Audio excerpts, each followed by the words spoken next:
তারপরে আমি বললাম যে শঙ্কর ভজন না করলে হবে না। শঙ্কর হচ্ছেন গোপীশ্বর মহাদেব, উনি কৃষ্ণ প্রেম দিতে পারেন।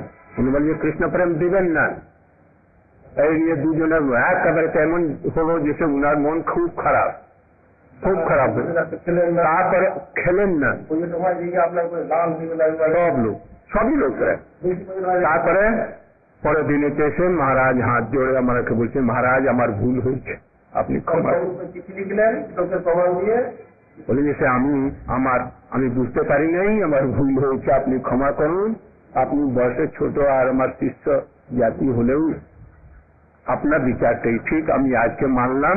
আর নিজে থেকে কোর্ট করে দিয়ে বলেন যে যা, আমি আজ পর্যন্ত এইরকম হবে, আমি কারো এইরকম হই না, কিন্তু আপনার কাছে আমি ক্ষমা। আমি বলি যে আপনি পরম বৈষ্ণব।